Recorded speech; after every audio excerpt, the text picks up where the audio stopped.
filho da puta!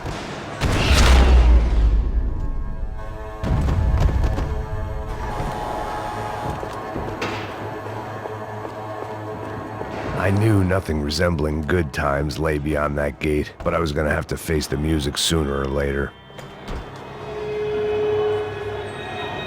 It seemed the anti-drug squad had a few habits of its own.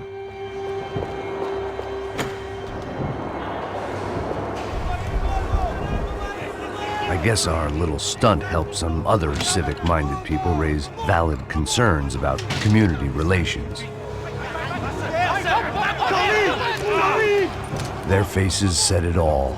I was on their side, but how could they know that? If they came through that door, I'd be leaving as a human shield and never leaving at all.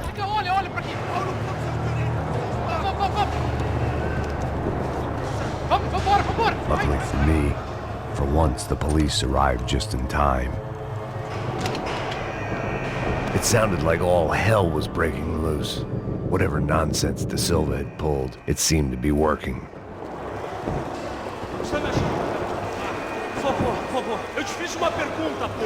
A gente não tinha nada a ver com aquilo. Eu te prometo, cara. Me dá o nome. Eu só sei que teve um apagão.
Look who it is, Mr. Strip Club Scumbag. You. Yeah, me. High and mighty. You ain't gonna help me. You get what you deserve, pal. Unbelievable. Yeah, unbelievable. They were legal.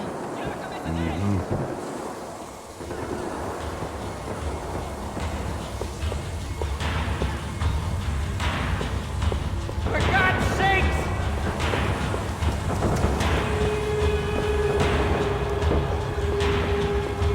That pervert could enjoy his time.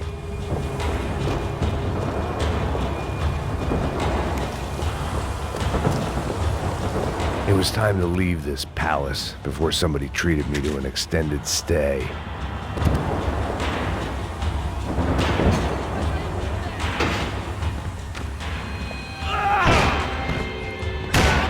The last few prisoners were trapped in here, and more presently, seemed I was too.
security switch had to be in that booth.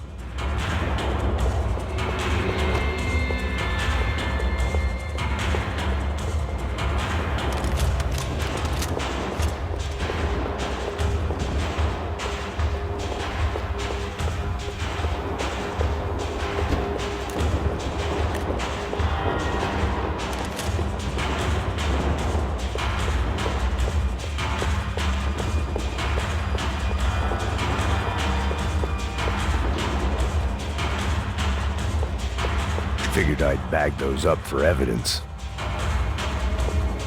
It was Monday's arrest log, as far as I could tell, and no sign of anybody from Nova Esperanza. All those poor bastards have been checked straight into the Imperial Palace Hotel.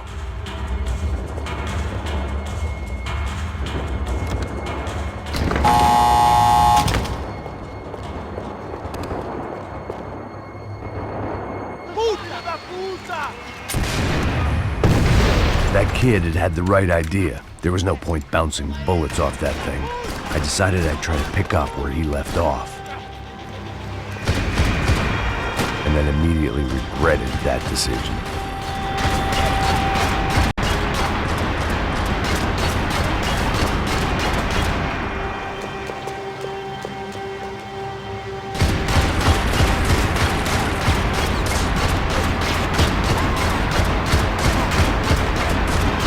Seemed a crying shame to let that RPG go to waste.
Well, wasn't this nice? The perfect end to a perfect trip. If someone had told me 6 months ago this was where my life was headed, I'd have ordered a double of whatever they were drinking, drunk it, then blown my head off. Que porra você tá tentando fazer? Quebra as pernas dele!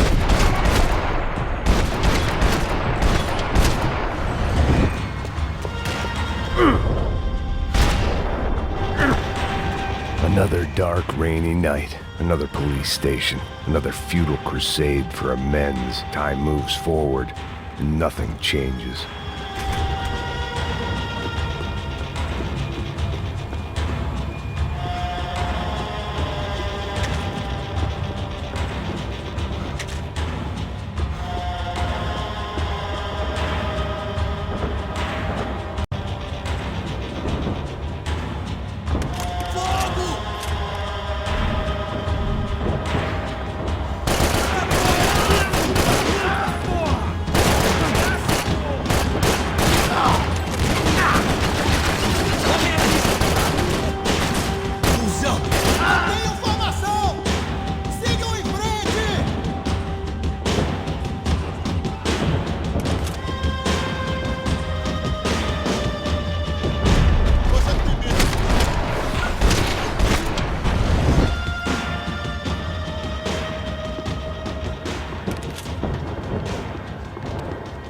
Every bastard in the joint must have known I was on the loose by now. I couldn't afford to waste any more time.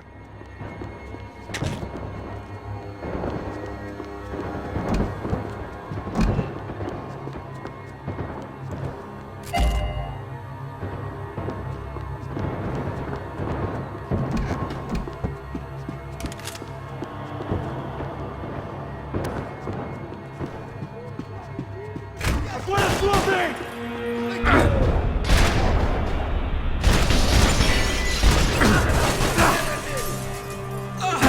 Seu filho da puta! Vou te matar! Levante-se!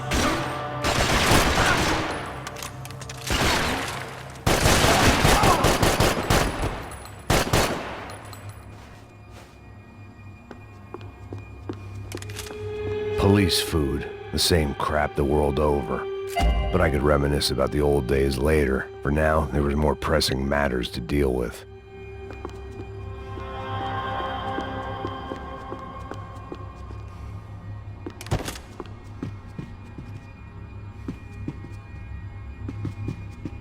Becker's blood money from the good doctor.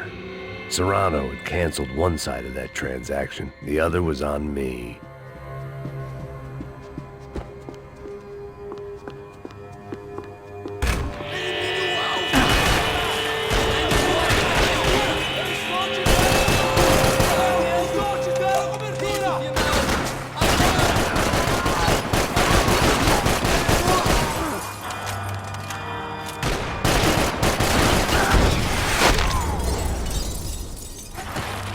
They'd come from the control room.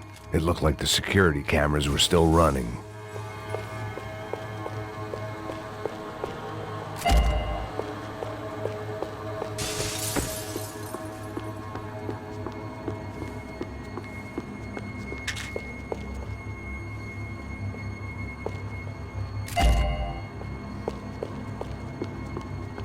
I figured I should check out the security monitors while I had the chance.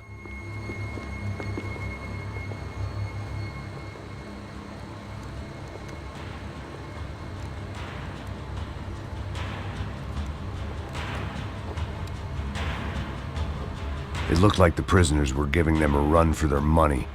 That's what happens when you hand some roided-up halfwit a commando uniform with special on the front and let him ride around his hometown in a tank playing soldiers.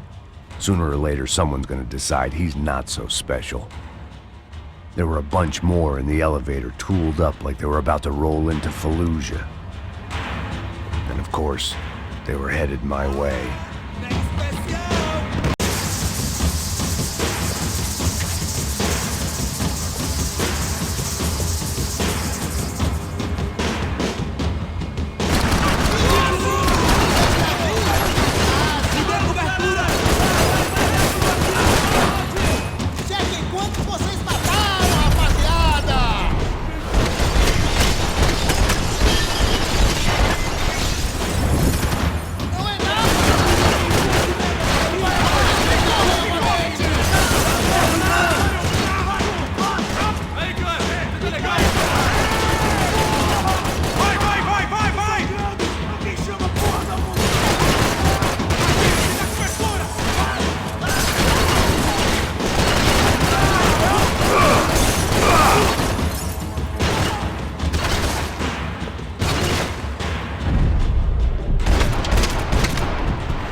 If the heat was rising, that meant I was getting closer to the source. I had to keep moving.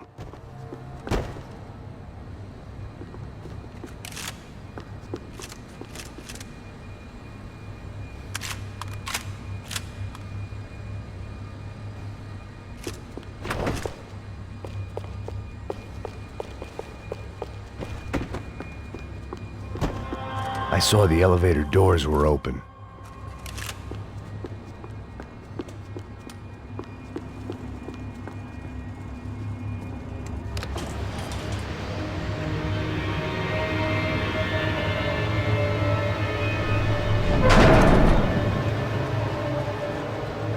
If there was one thing I learned since being in Sao Paulo, it was that me and the local elevators were not a good mix.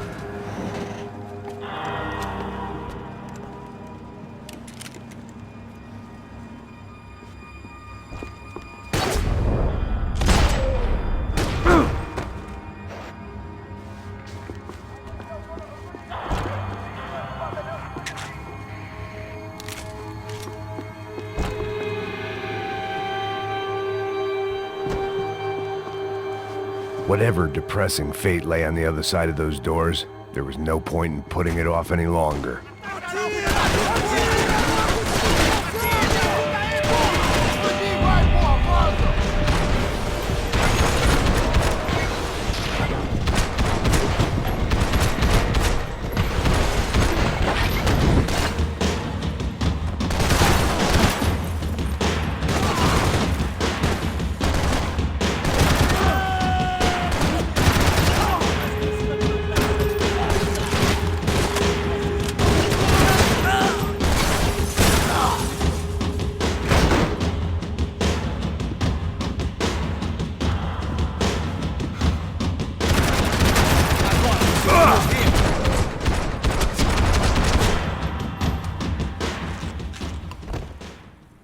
I'd killed more cops than cholesterol, and still no sign of Becker. It wasn't the first time it dawned on me I should probably have gone over the plan in more detail, but it was too late for that now.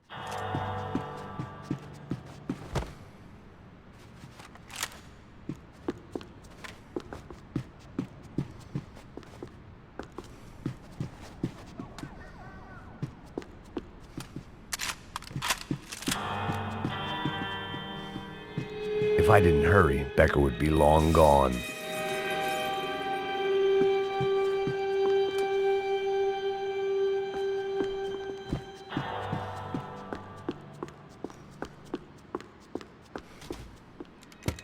I still didn't know how I'd gone from drinking myself numb in New Jersey to looting corpses in Brazil. But this was where I was, 5,000 miles from a home I couldn't go back to, on another suicide mission to clean up a mess that wasn't even mine.